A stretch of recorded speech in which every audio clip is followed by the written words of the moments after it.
Aimer à perdre la raison, écrivait Aragon, chanté par Jean Ferrat. Eh bien, chiche, répond notre invité ce matin. Perdons la raison, tant nous avons à apprendre de l'amour. Bonjour Marianne Chaillan. Bonjour. Vous êtes professeur de philosophie à Marseille. Votre dernier livre a pour titre À la folie, passionnément. Il paraîtra mercredi prochain aux éditions des Équateurs. Alors pour vous, l'amour est partout. L'amour est sous nos yeux, même quand l'actualité nous montre tous les jours son volet le plus sombre. C'est plus encore que jamais une nécessité, en effet. Sinon, eh bien, on déprime totalement. Entre le Covid, la guerre, l'inflation, la crise politique, on a bien besoin de parler d'amour. Vous êtes Et une grande amoureuse, vous, Heu, pour écrire un livre comme ça? oui, pour le meilleur et pour le pire. votre professeur au lycée, on va rentrer dans ce que vous Oui. racontez dans ce livre, votre professeur au lycée a même essayé de vous guérir de la folie amoureuse. On devient fou par amour?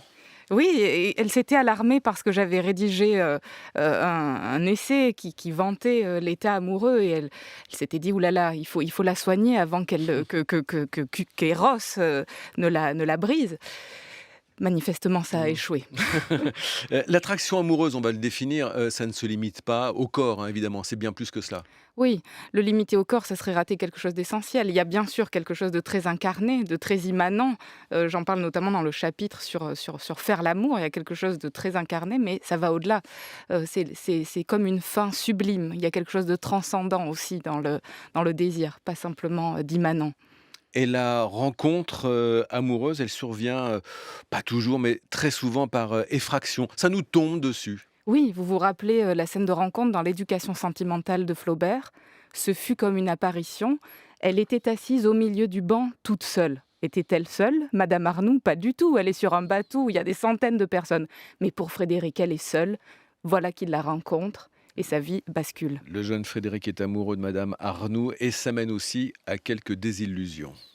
Je l'ai trouvée devant ma porte un soir que je rentrais chez moi. Partout elle me fait escorte, elle est revenue, la voilà. La renifleuse des amours mortes, elle m'a suivi pas à pas. La garce, que le diable l'emporte, elle est revenue, elle est là, la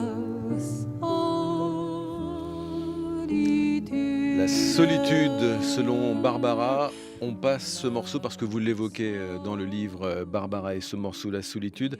Pourquoi on en parle? Parce que certains nous enjoignent de nous méfier de l'état amoureux, Les philosophes notamment? les philosophes, au motif que la passion amoureuse nous conduirait à la souffrance et donc la solitude.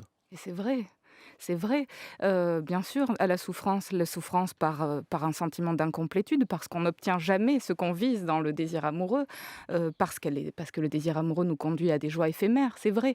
On pourrait, à bien des raisons, vouloir fuir, les flèches de Cupidon et pourtant, dans cette chanson de Barbara, La solitude, survient la renifleuse des amours mortes, mais Barbara, qui le sait bien puisqu'elle le chante, dit aussi: «Je veux encore rouler des hanches, je veux me saouler de Mm. printemps, je veux m'en payer des nuits blanches à cœur qui bat, à cœur battant».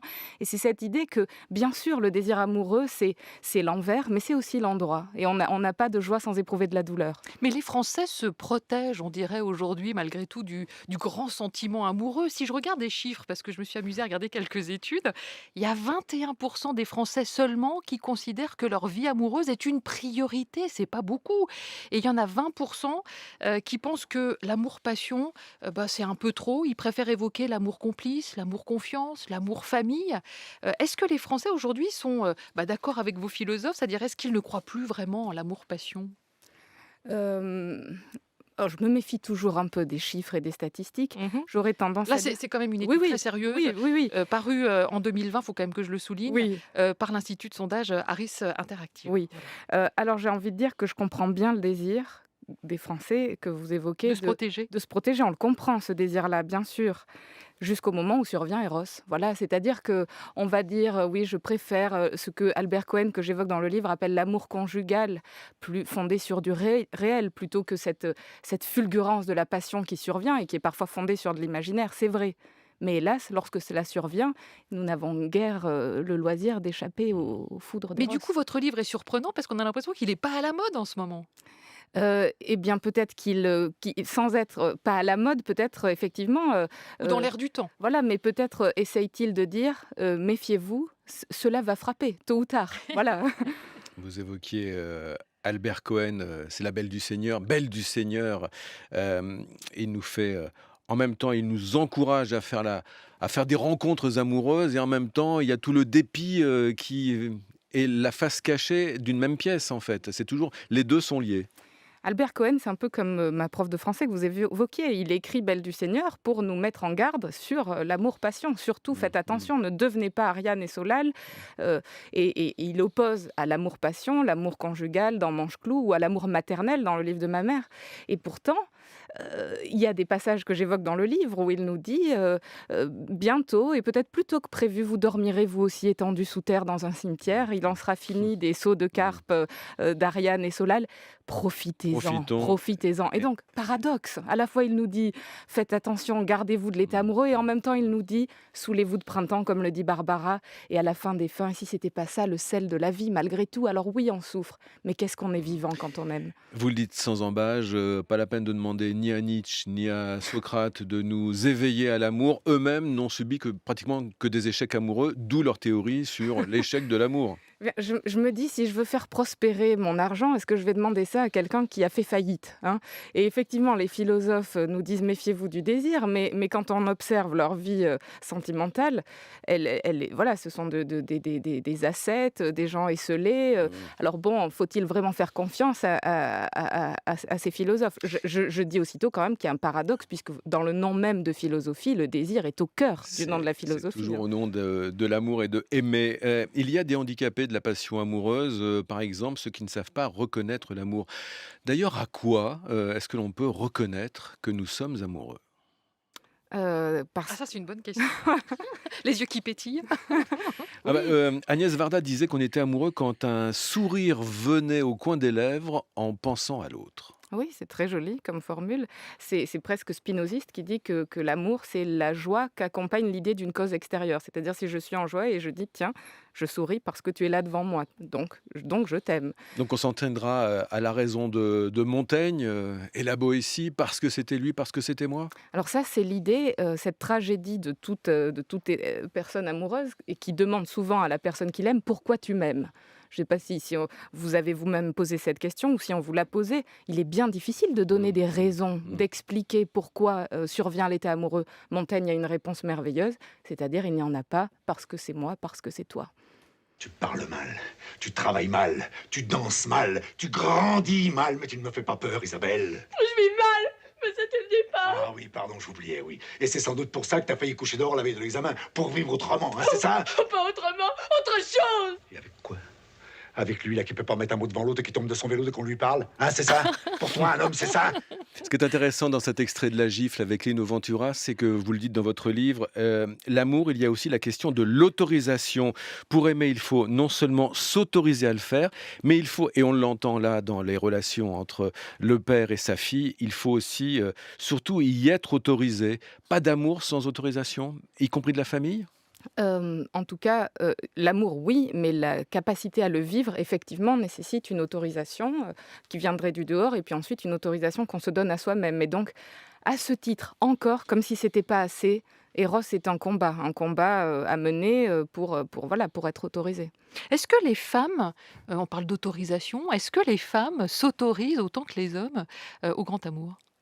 Oh, je Plus? l'espère, je le crois et je pense, au moment où vous me posez la question, je pense à ces grandes amoureuses qu'on voit dans la littérature et qui effectivement, peuvent, je pensais à Madame de Mortsauf dans Le Lys dans la vallée, Mmh. ou à Anna Karénine ou à Madame de Rênal.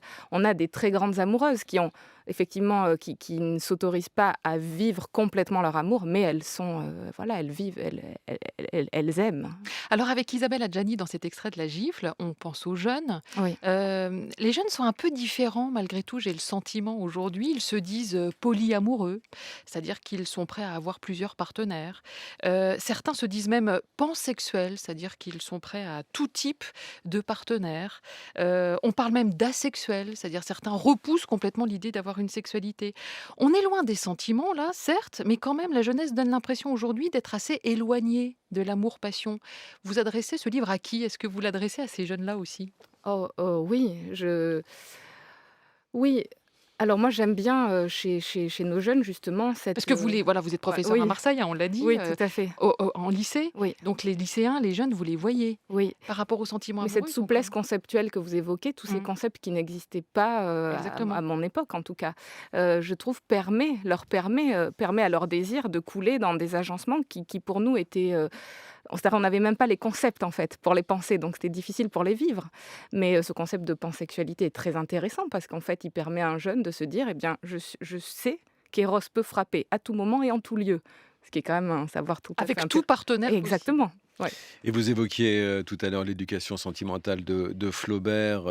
Il a suffi d'un regard Oui. entre Frédéric, le jeune Frédéric qui a 18 ans, et Madame Arnoux, cette femme qui est mariée, un peu inaccessible. Il a suffi d'un regard. Ça donne aujourd'hui de la télé-réalité. Ça s'appelle Marié au premier regard. Comment la philosophe de pop culture, enfin la pop Oui, oui, oui. philosophie, comment est-ce que vous appréhendez l'émergence de ces émissions qui promettent le pire ou le meilleur, je ne sais pas bien. Là, en l'occurrence, je trouve qu'il y a quand même un postulat qui est totalement erroné, c'est-à-dire de penser, parce que si j'ai bien compris ce genre d'émission, il y a même pire, il y a une émission qui s'appelle Cosmic Love, où apparemment on peut déterminer qui est voué à s'aimer en fonction de leur signe astrologique, hein. C'est-à-dire qu'il y aurait une recette de l'amour, et les producteurs, les productions devraient faire, sur la base de critères rationnels, déterminer qui est compatible. Est-ce que l'amour est véritablement une affaire de critères rationnels? Donc je pense que toutes ces émissions qui reposent sur l'idée qu'il y aurait une rationalité du processus amoureux reposent sur un contresens philosophique sur la nature du désir. Cela dit, les agences matrimoniales et aujourd'hui les sites de rencontres ne font pas autre chose que d'essayer de vouloir mettre en relation des critères Oui, compatibles. oui, et bien, alors On ne j'en peut pas discute être amoureux justement. via les sites de rencontres.